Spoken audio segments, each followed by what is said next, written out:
ओम श्री गुरुभ्यो नमः। हरिः ओम। गणानान्त्वा गणपतिगुं हवामहे।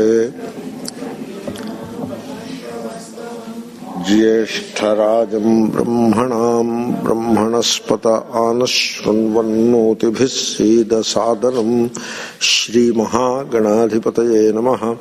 सदाशिवसमारम्भां शङ्कराचार्यमध्यमाम् अस्मदाचार्यपर्यन्तां वन्दे गुरुपरम्परां। देहादिकोशगा प्रीतिः यासा व्योमादिभूतगा मानाभावान्न तद्भेदः इति वेदान्तडिण्डिमः। So this is an important topic of Atma Vidya, the Vedanta. Namely, we try to understand the origin and nature of happiness, Ananda. So, you have to first start with a Viveka. Everything begins with Viveka. So, without Viveka, this Ananda topic cannot be appreciated properly. There is a thing called pleasure, Sukham. And another thing which is Ananda.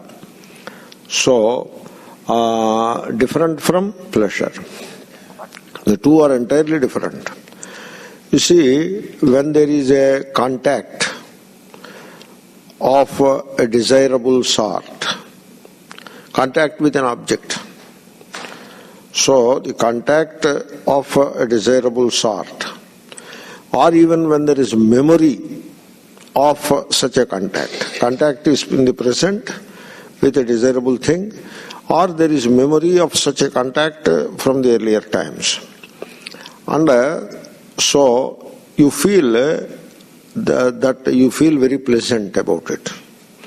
And so that means that pleasantness, or we can call it pleasure, is dependent upon the contact. Sparsha, we say. Sparsha is contact. Yetu samsparshaja bhogaha, Gita.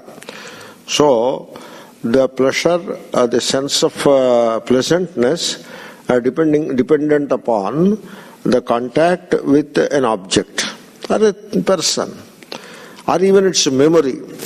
Just memory makes people happy. Memory of what? Memory of such a contact. So that is called pleasure. And sometimes it could be in a negative way also. You are stuck with an undesirable thing. Now you become free from it. And so freedom from the undesirable contact. And also it applies to memory. So whenever you remember an undesirable thing of the past, you become unhappy. And slowly you forget it. Then that unhappiness is gone. So freedom from the memory of the unhappy sort of contact. So that makes us happy also. So this happiness, that makes us feel a sense of pleasantness. And so here again, like we are dependent upon contact for the sense of pleasantness, similarly we are dependent upon freedom from contact, from the sense of from an undesirable thing, for gaining the sense of pleasantness. So this kind of pleasure, so we call it Sukham. And it is always dependent upon the outside contact. Sometimes the contact itself is the cause of pleasantness. Sometimes freedom from an undesirable contact causes pleasantness. So this is how the Sukham is experienced by us in life. You have to first appreciate it quite well, because this is the most important aspect of understanding one's life. So, because what happens, whole life we are after Sukha, whole life. And so, Sukha is always by contact. Contact with what? So, vyomadi bhotaga. So contact with the elements. Elements means not physical elements. You touch the table and become happy, not like that. So contact is always with the subtle. Because sansargans are so subtle, and so they come into contact with the subtle only. Like eyes, as I was saying the other day, eyes do not see objects. You assume that eyes see objects. Eyes do not see objects. Eyes are not meant for seeing objects. They are meant for seeing light. You have to know that. They are meant for seeing light, not objects. Suppose I see a pot. What do you mean? Pot will go and sit in my eyes or what? So I do not see object. I see only light. And then what is the object? So what I call an object is the idea that is there in the mind. Therefore, anyway, that was a discussion which we have gone through, and we will come to it again. So, contact with the outside space, etc., the elements, makes us feel very pleasant. And so what is this contact? Contact with Akasha means Shabda, sound. The music industry is a big thing, it is. Music entertainment itself is a big industry. And within entertainment industry, music industry it occupies a crucial place. And so we are now looking at billions of dollars. Entertainment industry runs into hundreds of billions of dollars, whereas music industry runs into dozens of billions of dollars. So music. iPad, he advertises, it can store 10,000 songs. What will you do with 10,000 songs? When will you hear all those songs? Assume that you will become happy. When will you hear? So, Shabda. Therefore, happiness is in Shabda. It is in Shabda. And by coming into contact with the Shabda, I become happy. Sukha.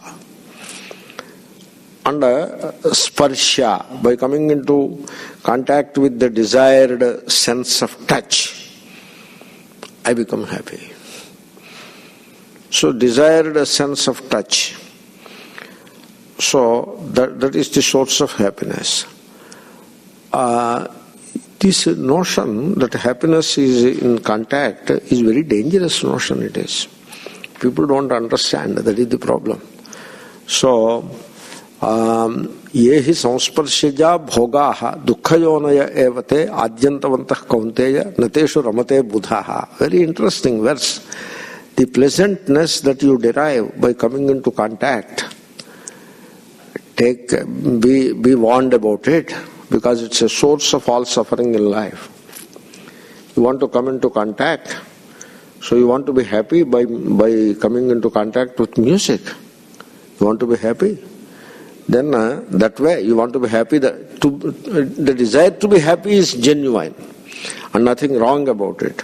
But the methods that we follow are all wrong. All, not some. So you want to be happy by coming into contact with music. Then what will happen? A few things will happen. Your happiness is very short-lived. Because even the best music can be there only for a short time. When we were younger, we used to like Athana Ragam. There is a raga called Athana Raga. And so there is a saying in Telugu, while listening to Athana Raga, it feels like you are eating bananas. So that is the Athana Raga. And somebody is singing, we ask, okay, sing Athana Raga. And he sings. And there is that note which is very characteristic of Athana. There is that note. And it comes and it goes. Already it is over. All Athana is over now. Now you are back to square one. It is like that. It is such a short-lived thing. And then suppose you prolong it. Suppose you prolong. Then what happens? You know what happens? There is a law of diminishing proportions. It will not give you the same joy anymore. The same Athana, a second time, it is not as joyous. A third time, it's okay. A fourth time, you stop it now, I am fed up with it. A fifth time, you have to run away from there. Now it is the opposite. You become happy by running away from there.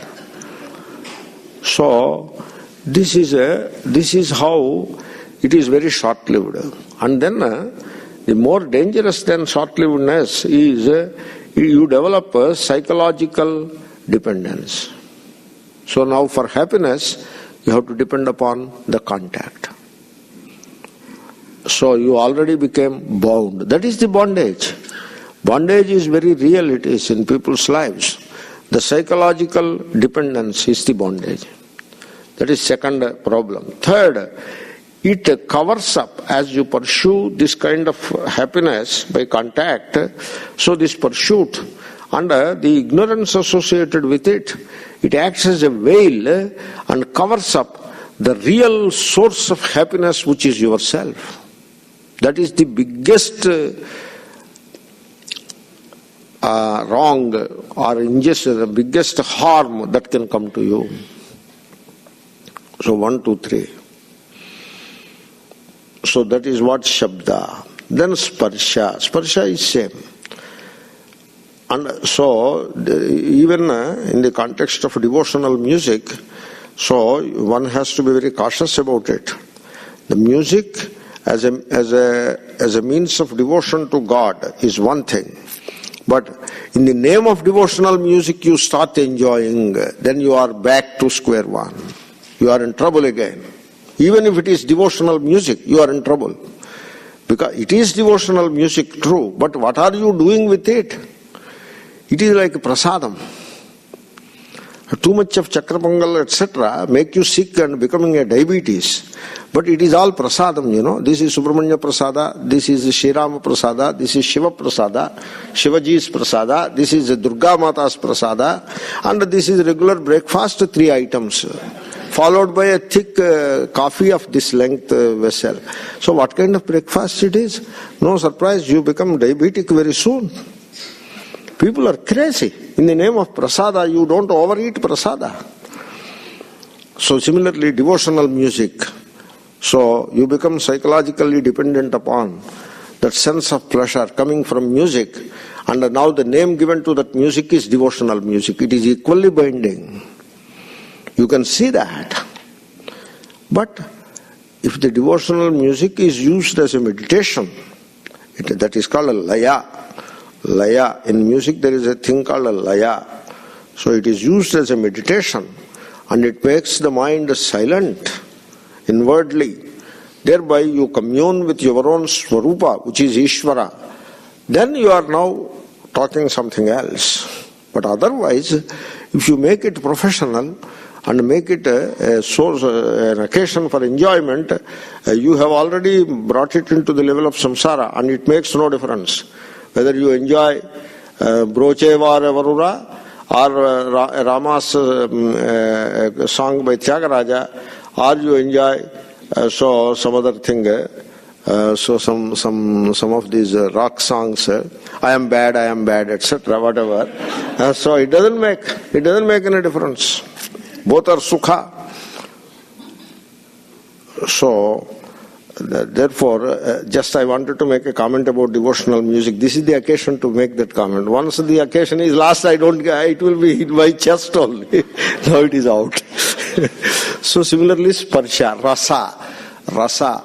You see, when we look at our lives, there is so much value given for food, so much value. When you make a home, you particularly plan. So now home is planned for what? So the master bedroom and the kitchen. So now the purpose of home is bhoga, bhogartham gruham. It is not dharmartha gruha. Gruha is supposed to be for dharma, in which bhoga also is there. But that is not the spirit. So the main focus is on kitchen and master bedroom. And then people are very clever and very cunning. They have a puja room also, very small puja room. Very cunning. Why do you want puja room? Because this bhoga that I have in kitchen and the master bedroom has to be kept intact by this God. I put him there and occasionally offer a flower to him so that he will take care of my bhoga here. What kind of bhakti you are talking about now?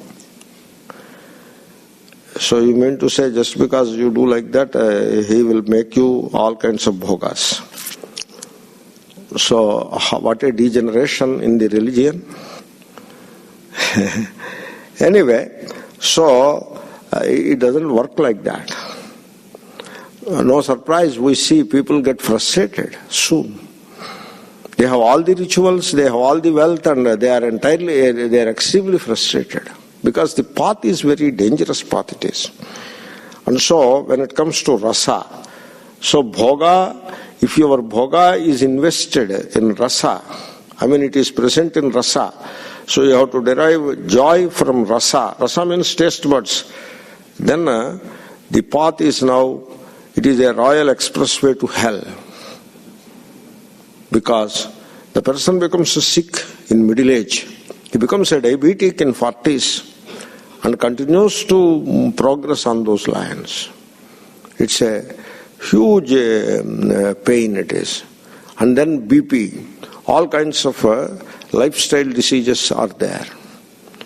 Entirely of our own making. They need not be there. They need not be there. Even if they come, we can get rid of them with some wisdom. Entirely our own making. Therefore, what I started is, there is a viveka. So, the pleasure that you derive by contact is only sukham, it is pleasure. Rasa. Then gandha. So, perfumes, etc. Do you know this? The perfumes that people use are not good for health.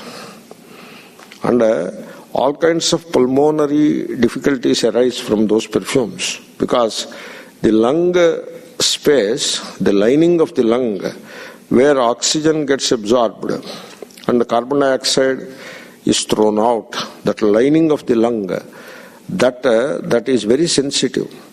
And all these synthetic perfumes, so they spray like this. Everywhere they spray. In the rooms, in the hall, in the car, wherever we are, they spray. And these sprays, they are synthetic chemicals, organic molecules. You see, for the feeling of that fragrance, 4 or 5 molecules are enough. You don't need 100 molecules, 4 or 5. They come into touch with that enzyme, and you feel the sensation. But when you spray, there are billions of molecules, not 4 or 5, billions. And all those molecules will go into lung as you inhale. And some of them get deposited on the linings of the lung, leading to, it's a pollution, air pollution it is. So, we should learn to be happy with the natural smell. What is the smell of your nose now? What is the smell? It is the smell which is not any particular smell. And you should remain like that. That is the natural thing. By very nature, my nose has a smell which is not any particular smell. It is not jasmine, it is not rose, it is not any. It is what it is. That is the natural. And then there is a rose somewhere nearby, a fragrance will come. And you feel very happy about it. It should be like that. Nothing artificial. Anyway, having said all that, so in fact I think I have digressed a little. The point I wanted to make is viveka. So all this pleasure derived from contact, it is not the happiness, the ananda that we are talking about. It is not. That it is not. It is called sukham. And sukham has its opposite, dukkham. Whereas the ananda that we are talking about is not of that kind. In ananda, it is your very nature. You need not seek it from outside. It doesn't depend upon any contact. It doesn't produce any side effects. It has only side benefits but no side effects. Like when you discover your Ananda in your heart, the body will be healthy. That kind of side benefits will be there, no side effects. And there is no question of law of diminishing proportions applying, because it is the infinite repository of happiness within you. That is your Swarupa. So, unless you make this discrimination between the Indriyajanya Sukha versus Swarupa Bhuta Ananda, that is the discrimination. So, here it is like East and West. Unless you give up the pursuit of Indriyajanya Sukha, the pleasure derived by contact, unless you give it up, you will not be able to discover the Swarupa Bhuta Ananda. That is the law. So you cannot have it both ways. You cannot be on both sides of the wall at the same time. Either you are here or you are there. Law of thermodynamics, zeroth law of thermodynamics. You cannot be on both sides of the wall at the same time. Thermodynamics means it is universal laws they are. Any law associated with thermodynamics is universal. So like gravitational law. So you cannot practice the pursuit of sense pleasures and at the same time want to realize the Atmananda. It is just not possible. It's a pipe dream. It won't work like that. So, therefore, so this is the Viveka. And so Vyomadi Bhutaga, in fact, whatever joy that we derive from the objects of the world. So whatever joy that we derive, it appears as if the joy is flowing from the objects into us. That is how it appears. But it is a huge misconception that joy comes from the objects into us. Huge misconception. Such a misconception it is that it puts people on the wrong track for the whole life. In fact, suppose there is a shabda, a sound, and the experience is when I come into contact with that sound, I become happy. That is the experience. Now this happiness, so it is what is called superficially when you look at it, when the contact with the sound happened, you are happy, and when the contact is not there, you are not happy. Therefore, by association, you will say that the happiness is a property or is a attribute of the Shabda, like that. So Shankara says, this is how you impute happiness to Shabda, Rasa. There is happiness in Rasa. Because when we taste a particular thing, I am happy. And when I am not tasting it, I am unhappy. When I am denied, I am unhappy. And therefore, the happiness is an attribute of such and such object of enjoy, such and such a dish that I have to eat. So happiness is in that. So that kind of an idea is there. So Shankara says, happiness is not in rasa. Happiness is not in shabda. It appears to be in them. Due to association, it appears like that. Whatever happiness you are perceiving in the Shabda, Sparsha, etc., is indeed in yourself. It is in yourself. So when you listen to a nice note of music, so happiness which is in you, it comes up. And do you know this? What is music? Music is not the notes. Notes are not the music. Music is the silence between the notes. That is what music is. And this is the Spotavada of Vyakaranas.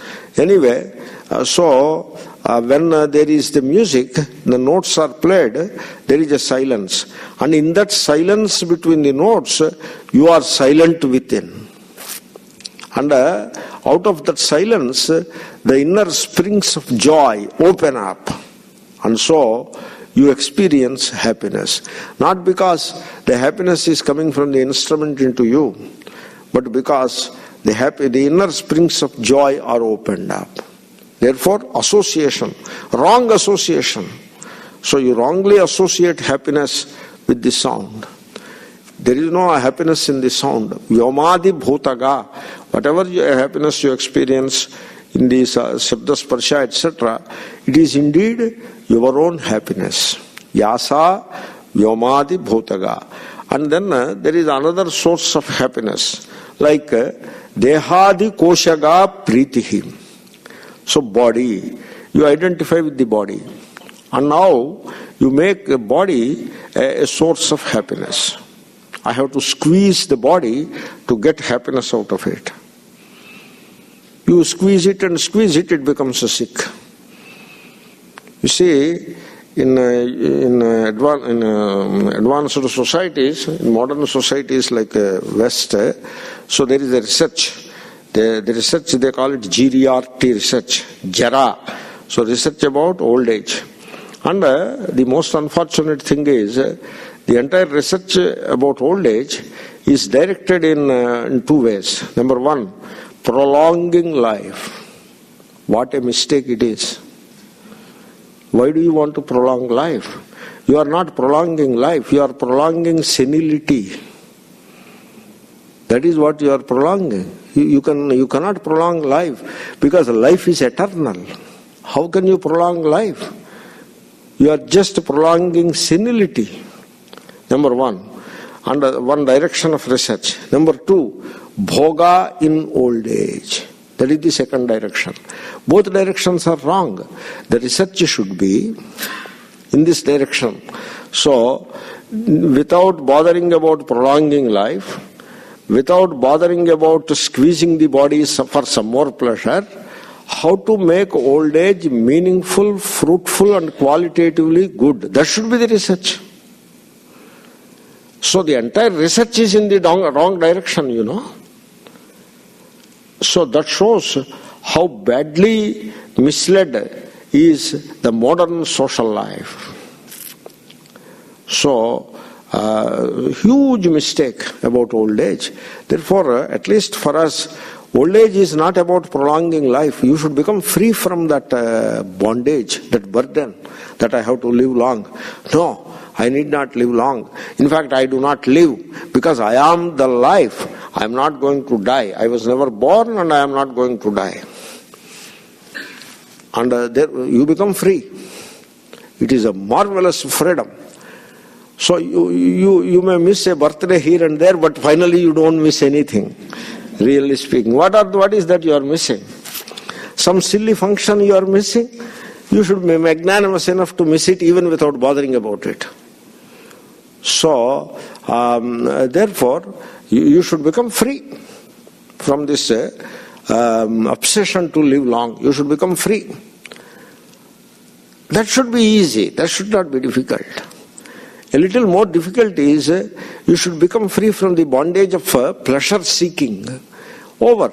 We had enough of pleasure in this life. Enough is enough.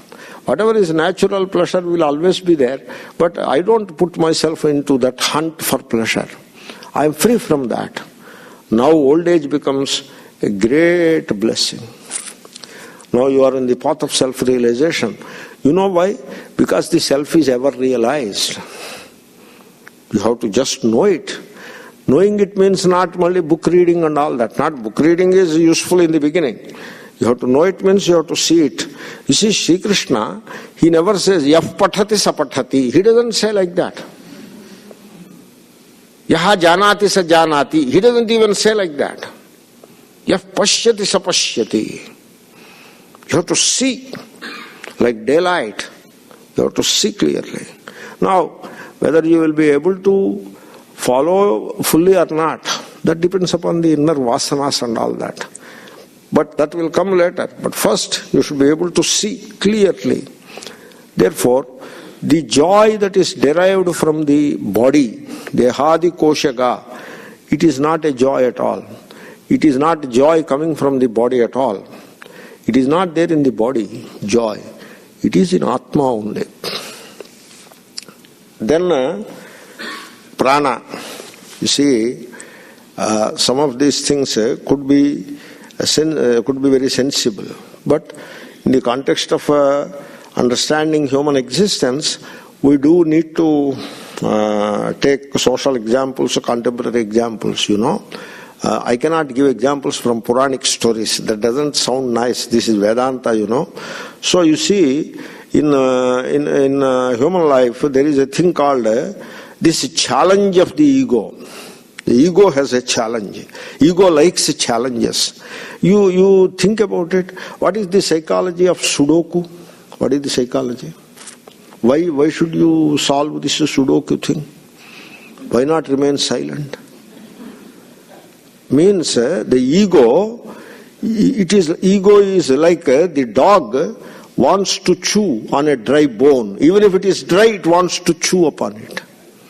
Similarly, the mind, just like the dog, it wants to chew upon a challenge. That is the Sudoku. You give a dry bone, plastic bone. It is not even dry bone. It's a plastic bone you give to the dog, it will be chewing upon it. Similarly, give a Sudoku to the brain, it will be chewing upon it. What a mistake it is. You should not do such things. You should remain silent. Inwardly silent, not Sudoku. What you should examine, what is this Sudoku psychology? Means, I am free, I have nothing else to do, therefore, create a challenge for the ego and solve that challenge. And therefore, the same psychology, it moves forward. And somebody wants to go on to Everest top. Why should you want to go to Everest? The other day, somebody swam from Havana to Miami. He swam across. Why should you swim from Havana to Miami? You need not swim. You take a flight or a boat, whatever. You need not swim. But he swam. And so he declared, I was the first person to swim across. Somebody said, you swim across all right, 1.5 days time it took. In between you seem to have been floating on some device for 5 minutes. Somebody said like that. Therefore, your swimming across is not a valid swim. Because you were floating on some device for 5 minutes. No, I was taking coffee. Yeah, you were taking coffee all right. But somebody is coming in the boat and gives him coffee. And while for drinking coffee, he needed some flotation. And so they threw something and he sat on it and took coffee. Therefore, it's not a valid swim. Therefore, ego challenge is gone. So, ego wants challenges. So, you want to derive happiness out of action. From karma, you want to derive happiness. No, it won't come. Prana doesn't have happiness in it. Prana is a motivity, only that much. It doesn't have happiness in it. Pranamaya kosha. It doesn't give happiness to you. Then manaha, the emotional mind, is not going to give you happiness. So emotional, you depend upon a particular emotion for happiness. This is called attachment. So we are emotionally attached with our children, with wealth, etc. And so a good emotion makes me happy, but the good emotion can stay for a very short time. And it will disappear. And it will be replaced by the opposite emotion. Therefore, you should not assume that emotion, well satisfied, will make me happy. No. Then intellect. You should not depend upon intellect for happiness. You see, even when you get a happiness out of intellect, what they call Vidyananda, Bhogananda, Vidyananda. So, that happiness coming out of the study of books, etc., there is some happiness. It is not coming from the intellect. It is coming from your Swarupa only, that you have to understand. And then one final mistake people do, I have to be an enjoyer. To become happy, I have to be enjoyer. That is the sense of bhoktrutvam. So that will make me happy. I have to remain an enjoyer, and I should continue to be an enjoyer. I will enjoy. I am the enjoyer. So as long as I continue that, I will be happy. This is a huge misconception. And it is not the egoic sense of enjoyment that really makes you happy. Happiness is not there in that sense of enjoyment. Even the sense of enjoyment is also bondage. Therefore, happiness is not there in the 5 elements of the creation, and happiness is not there in the 5 koshas of the self, within the Adhyatma. So Deha, Prana, Manaha, etc. Happiness is not to be found in them, and happiness is your Svarupa, your essential nature. So, you be aware of the body, don't identify with the body, and don't depend upon the body for happiness. Of course, it starts with the Viveka, as I told. Don't depend upon the outward objects for happiness.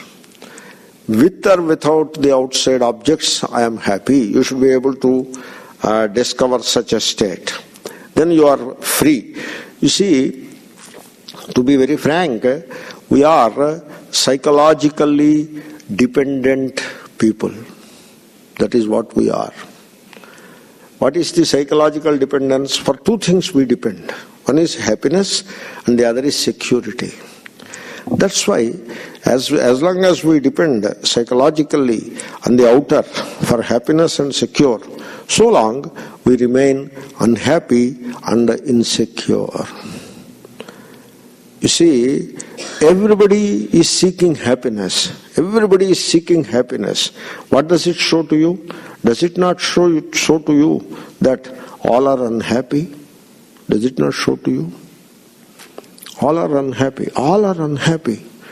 Why? How can you say that? Yeah, they are seeking happiness. Why should they seek happiness if they are happy? They are not happy. They are perennially unhappy.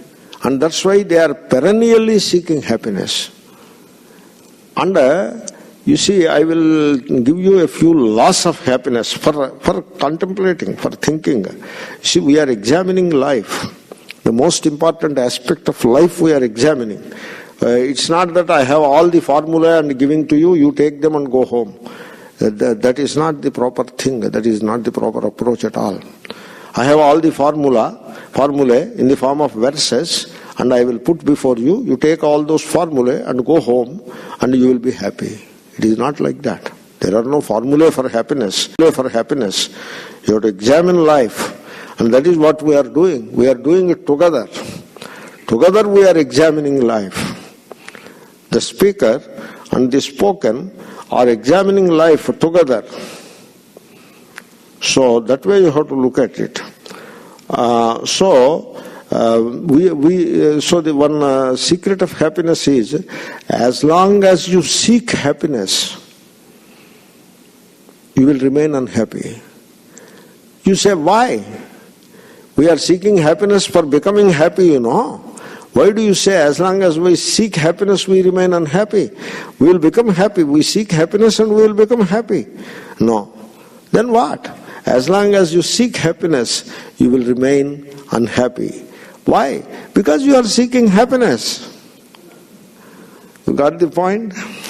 Similarly, security also is like that. As long as you seek security, you will remain insecure. You will remain insecure. Then what should I do for security? You should stop seeking security. When I stop seeking security, what will happen? You are secure. You think about it. I don't know whether you got it or not. I cannot explain any more than that. You stop seeking security, you are secure now. You are secure, that's all. Why you are not seeking security? That is what security is. Stop seeking security. Stop seeking security. Just stop it. You are secure. Stop seeking happiness. Try it. You have tried the other way. Whole life you have tried the other way. It did not work. That's why you are in a Vedanta class. Otherwise you would not be in a Vedanta class at all in the first place. You tried the other way, it did not work. So try this way. Namely, 2 things you do. Never try to become happy yourself. Make others happy. Never ever try to become happy yourself. The entire effort should be to make others happy. You know what happens? Whether others becomes happy, others sometimes they become happy, sometimes not. Because you want to make them happy, but they have to be in a position to become happy also. So sometimes they are happy, sometimes not. But you will not know what is unhappiness. You will remain timelessly happy. But you should not forget one thing. Happiness is not exaltation, that viveka. The pleasure that we get out of contact with the sense objects is always in the form of exaltation, excitement, what they call paroxysm of pleasure. You look at the people, they are very pleasurable. So what are they doing now? They are dancing around. Or there is a music blaring and everybody is on their feet. Why are you on the feet? Why don't you sit down? No, we are all very happy now. So if you are happy, you should be on your feet. And then, okay, you stand quietly. No. They have to dance now. Let us get on 1, 2, 3, 4. Get onto the dance floor. Something like that they have to do. Something like that they have to do. Why should you dance? Because we are happy. Now, you know what is it dancing? Not the body or the legs. It is the mind which is dancing. It is the mind. All action originates in the mind. And that is what is called the paroxysm, the turbulence of pleasure.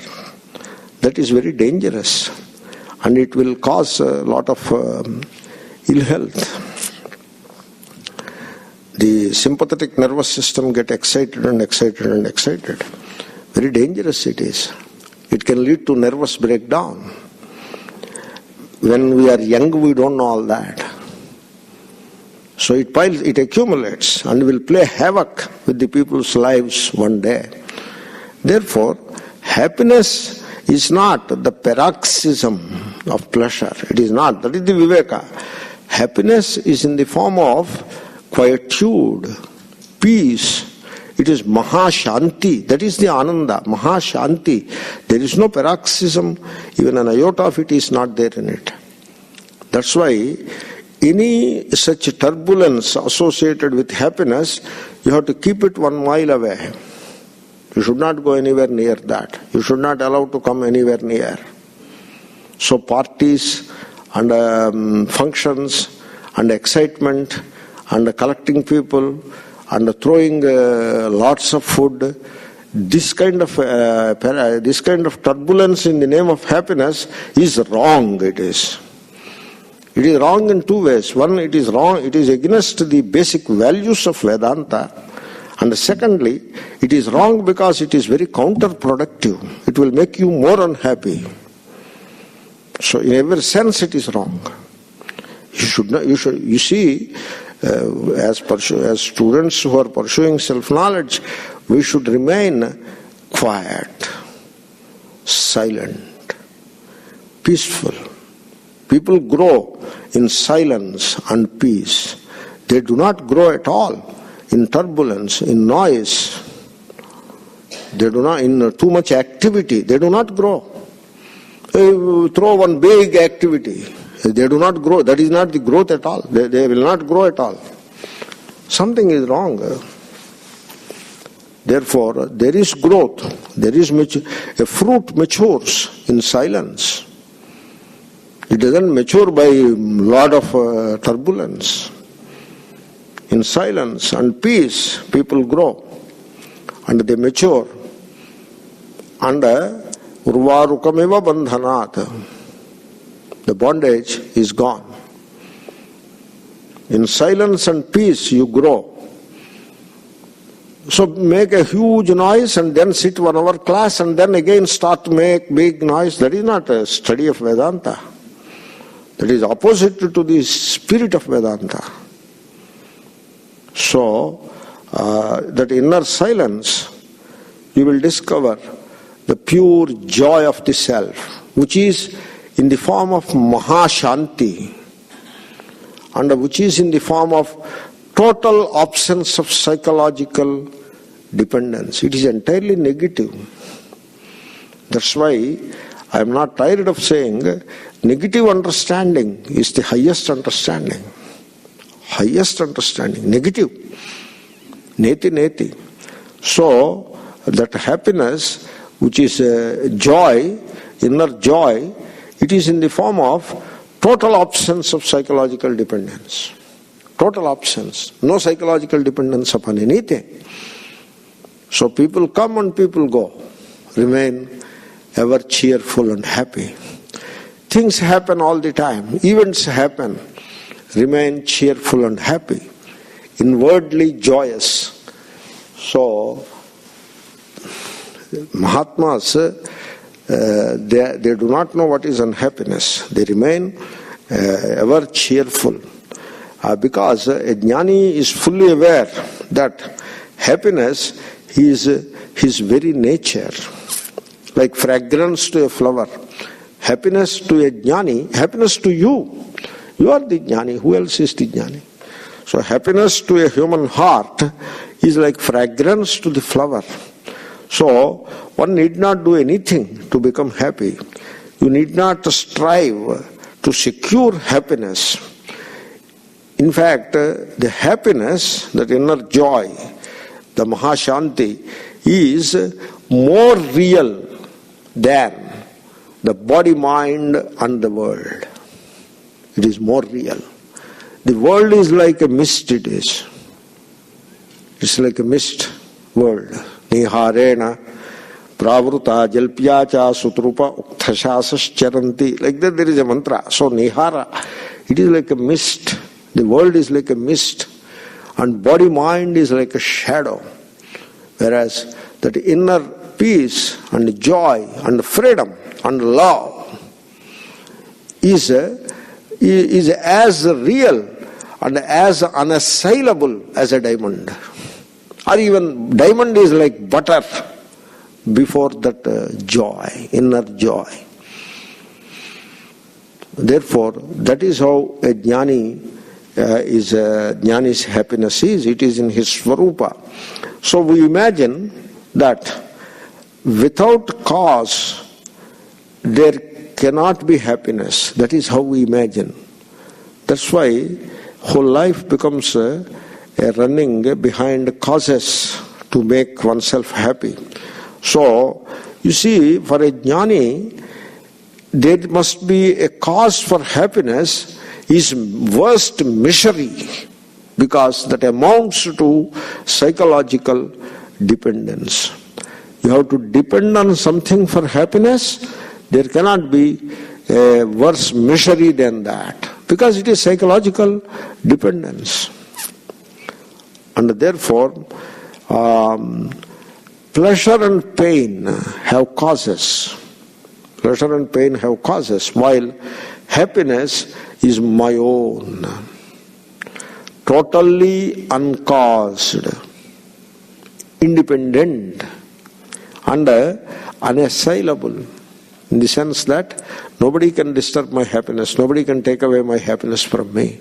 Even Lord Indra cannot take away my happiness from me, because I happen to be the Atma of Lord Indra also. So nobody can deny my happiness to me. You try to take away my happiness, you try. You cannot. Whereas a samsari's happiness is so vulnerable, so a little change in the one small insult thrown by somebody is enough to put an end to the entire happiness. You want to spoil somebody's evening? Just telephone to him and say one harsh word. He will not sleep up to 12 o'clock. He will remain unhappy till 12 o'clock. Because people's happiness is so brittle and so vulnerable. A remark passed by a colleague is enough to put an end to that happiness. Whereas a jnani's happiness is unassailable. Jnani's happiness means the happiness of the Atma. So, anyway, I have covered the verse, but before proceeding any further, I would make a few comments about happiness and riches. So, some time back I was teaching Kaupina Panchakam somewhere in New Jersey. And so some people, it went to places here and there. And some people listened to it. And so they say it is very interesting how Shankara looks at the bhagya. Bhagya means welfare. Kaupinavantah khalu bhagyavantaha. So, because the verse offers a small context, so I would say, I will pass a few remarks about riches and happiness, because that is very pertinent. Any discussion about happiness is not complete without some understanding of the connection between the riches and happiness. You see, in many cases where the houses are very big and palatial and mansion-like, the people are not happy. So, outside splendor and grandeur, it doesn't bring happiness. People have to understand all that. It is a bit difficult to understand. So, riches will not improve matters. There is conflict, there is unhappiness, there is insecurity, etc. The riches won't improve matters. People think that riches will improve matters. Riches won't. In fact, if you are willing to consider, the fact is, the riches will never bring any happiness whatsoever. So, and then these sense contacts, I already said it, but they don't have happiness. But I am repeating myself. So they don't bring happiness. They bring only misery, like riches. In possessing, whether you possess wealth, riches, or you possess people, in possessing, there is no freedom. And when there is no freedom, there is no love. People think that love comes so easy. It doesn't come easy. It comes very difficult. Because what you think love is not love. It is all attachment. And love means you should be free. Then only there is love. You should be free. Without freedom, there is no love. You cannot. Without freedom, there can be no love. And so in possessing people, in possessing things, and in possessing riches, there is no freedom. And hence there is no love. And hence there is no happiness. They all go together. Freedom, moksha, happiness, ananda, and love, they are all same reality, they are all. And so, when you reach a state that you do not possess anything, not possessing anything, there is a beauty in that non-possession. There is a beauty. And there is freedom. And there is a richness. In non-possession, there is a richness. And that non-possession is a precondition for self-realization. It's a precondition. Really. And therefore, people have to pay attention to the reality of happiness. So, in Vedanta, we are not trying to become happy. We are not trying to acquire happiness. Our aim is to remove misery. That's all. That is all we aim at. To remove misery. That's why it is called moksha. Freedom from bondage. Bondage is the dukkha, psychological dependence, etc. is the bondage. And freedom from that alone we are looking at. So, because our very nature is happiness. So, that's why in Vedantic sadhana also, what they call sadhana, the sadhana is not aimed at acquiring something new. The sadhana is only aimed at removal of predispositions, not for gaining anything fresh. Just to kill the predispositions, the vasanas. So what could be the vasanas? The sense pleasures will bring happiness. That is the vasana. Suppose you have a vasana that such and such dish, such and such food will make me happy. That is a vasana. That vasana will make you sick sooner. It's a vasana. And such and such pleasure, such and such comforts will make me happy. It's a vasana. Such and such arrangements will make me secure. It's a vasana. And by praying to God, God will fulfill my desires and that will make me happy. It is a vasana. You have now brought vasana into the religion. The vasana is such a thing, it doesn't stop with the worldly life. It creeps into the religious life. And so much so, the entire religion is driven by this vasana. Entire religion, no exception. Mathas, pithas, ashramas, no exception.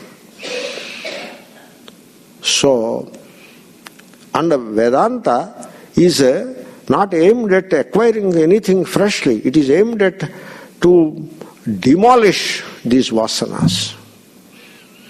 And so happiness is outside, that is the vasana. And it is also called moha, it's a delusion. And our goal is to demolish these vasanas. Sri Ramana Maharshi used to say, if a man thinks that his happiness is due to external causes and possessions, I am taking up the same topic again. So, it is reasonable if you think so. External causes bring happiness. Possessions bring happiness. If you think so, then it is reasonable to conclude that the happiness increase with the increase of possessions. And happiness should decrease with the decrease of possessions. That should be the logical conclusion. But what is the fact? What is the fact? Suppose all possessions are taken away from you, you should be having zero happiness. Zero possessions means there must be zero happiness. So, now our experience, does it conform to that conclusion? No. You see, you sleep, in deep sleep, you have to examine the sleep state. The viveka, sushuptavastha, viveka should be there. So in deep sleep, we are devoid of all our possessions. We do not possess anything in deep sleep. We do not possess the worldly things, and we do not even possess the body. One's own body one doesn't have. So the world is not there. All the Shabda Sparsha Rupa Rasa Gandha are gone. Deha, Prana, the koshas, 5 of the koshas, which we try to derive happiness from, they are gone. They are everything resolved. So now you should be very unhappy in sleep. But what is our experience? Instead of being unhappy, we are quite happy in sleep. Everyone desires to sleep soundly. What is the happiness of sleep? You see, how do you explain? When you sleep even for a short time, when you emerge out of sleep, so you become very fresh and invigorated. That is how you become. What is the secret of that? And how do you explain that? That freshness, that rejuvenation. How do you explain that? Why people yearn so much after sleep? Why they want so badly sleep? Why do they want sleep so badly? I read in New York Times that Michael Jackson has died because he was desperate for sleep. Because of that he died. They put a drug in him for sleeping. So why anybody wants to sleep so desperately? When your possessions, your wealth, the world with all the pleasures, It is waiting there, and the body is there, mind is there. Why do you want to get rid of all these things and go into sleep? Why? And then, what is the nature of that happiness in sleep, which makes the mind and body, everything so fresh and so invigorated? What is the nature of that Swarupa, your nature, in sleep? So, in sleep, you do not possess any Shabda Sparsha Rupa Rasa Gandha. You do not possess any Deha, Prana, Mano, Vijnana, Bhoktrutvam. Yet, you are infinitely happy in sleep. And so, that is the happiness of one's own Swarupa. And in the waking state, let us take the experience of happiness. Everybody is happy for whatever reason. The association with the outward causes is due to ignorance, but otherwise happiness is not unknown to everybody. It is not unknown to anybody. It is known to everybody. You examine your happiness, state of happiness, however short-lived it could be. When you are happy, you see, in that happiness, you are not there. The bhokta is not there. The enjoyer is not there in the happiness. You see, if you go to a hotel and they ask for a dish of your choice, he puts the dish there and says, enjoy. And now you put it in your mouth and start munching. You are happy now. And when you are happy, you are not there. And when you are there, happiness is not there. It is enough that you remember and become unhappy. You lose yourself in something, you become happy. Therefore, the secret of happiness is this. The secret of happiness is the resolution of seeking ego, that ever-seeking ego, bhokta. It is the bhokta, the enjoyer, and as long as the enjoyer is upright, standing firm, there can never be any happiness. And the moment the enjoyer is resolved, when you are not in an enjoyer mode, for no reason, without any external cause, you are naturally and spontaneously happy. And so, that Swarupa, which comes into the fore as the egoity resolves, that is the source of happiness. That is where there is happiness. And that Swarupa is also Sat and is also Chit. It is Sat and Chit and it is now Ananda. That is the source of happiness. That's why when you are seeking happiness, you are bound to become unhappy. And that's why as long as you seek happiness, you will remain unhappy in life. So the secret of happiness is, a newlywed couple came to me for blessing and asked for an advice. Swamiji, new marriage life we are starting, give an advice. I told her, I don't give any advice. I will give you the law of happiness. You think about it and try whether you can practice it in life. The law of happiness. That is, the only way to become happy in life is to make the other happy. Therefore, the wife will be happy as long as she tries to make the husband happy. The moment she tries to become herself happy, her misery begins. And vice versa. The husband is happy as long as he makes his spouse happy. If he wants happiness for himself, that is the beginning of misery and conflict. That's why we should not be the bhokta, we should not be the enjoyer. And in a very practical way, you see, human life is the life of action. Till the last breath we will be doing something or the other. Even when a person is bedridden, his mind is working. So, life is a life of action. And so, if you perform actions while seeking happiness for yourself, that kind of a self-centered activity, it accumulates. All self-centered activity accumulates.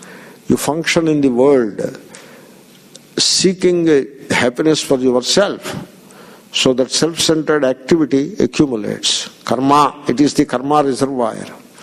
And then you worship God, etc., religious life, and you do all that, seeking happiness for yourself. That is also self-centered activity. Making money is self-centered activity. Worshipping God is also self-centered activity for many. Need not be so, but it is self-centered activity, so that karma accumulates. And all self-centered activity whether it is worldly or religious, aimed at seeking happiness for oneself, it accumulates and it will play havoc with people's lives. It is the most dangerous thing it is. And it is called karma bandha, the bondage of karma. That's why Sri Krishna, very practically he advised. He said, karmanyevadhikaraste. Perform the duty. Never seek anything for yourself in doing your duty. Ma phaleshu kadachana. Phala is the attractive fruit. And you want to pluck it? And you want to enjoy it? Never try that. Then what should I do? Do your duty. Make karma an offering to the society. An offering to God. God is in the form of society. Janata Janardhan. Karmanyeva adhikaraste. Ma phaleshu kadachana. Kadachana, at any time. Don't you even ever get connected to phala. Oh, I want phala. That is the connection. Phala is not there yet. Karma is yet to start. He is yet to start karma. Pujam karishye. He says, I will do it. Means what? He has not yet started. Even before starting the action, you want to hold on to the phala. Phala will come in future. You want to hold on to it now. It is like in India, they put the, not now things have changed. In my young days, they put the boy or a boy in the college, medical college, first year medical college. First year, it is a 4-year medicine, MBBS. They won't even, MBBS degree means they won't even give the license to practice here. Medicine. It's a very fun, very basic thing it is. And he is in first year. First year MBBS means what? Some chemistry, some acid base, some anatomy. These are the bones and this is the flesh and this is tissue, this is heart, this is liver. And some medicines, this is for headache. So this is the first year MBBS. What big thing he is studying, nothing much. And already the parents are planning his marriage and dowry. They ask how much dowry you will give. 5 lakhs I will give. My son, 5 lakhs, engineers are getting 5 lakhs. My son is MBBS. What MBBS is? First year MBBS, which is nothing. So you put a boy in the high school or college and you want to derive benefit out of it. Is that the way to function in life? So this phalasakti, this enjoyership, seeking phala all the time, it is such a corruption. So Sri Krishna advised, ma, you see, whenever you find ma instead of na, you see ma, it is an emphatic negation, it is. Ma phaleshu kadachana. So ma karma phala hetur bhuhu. Karma phala hetu don't be. Mate sangostva karmani. So anyway, even the entire life of activity is aimed not securing happiness, aimed at not securing happiness, should not be aimed at securing happiness. So you should never seek happiness. Once you stop seeking happiness, then you will realize that happiness is your very nature. It is you. And you will not know what is misery. You will not know what is unhappiness. Life moves on. Things, natural thing happens naturally. What comes, comes, and what goes, goes. You will remain in a state of bliss, not knowing what is unhappiness. So, that is the secret of happiness. So we will say the verse one time. Dehadi koshaga pritihi yasav yomadi bhutaga mana bhavanna tadbhedaha iti vedanta dindimaha. To tell you the truth, I did not want to finish this verse today and start one more verse. That's why I pulled it. And I did not have the heart to go to the next verse. So one verse for this class is enough. That's why I made it like that. So please don't mind. I could have gone to the next verse. We will do it tomorrow class. You may say one time, Satchidananda Rupatvat Brahmaiva Atmana Samshayaha Pramana Koti Sandhanat Iti Vedanta Dindimaha. Om Purnamadav Purnamidam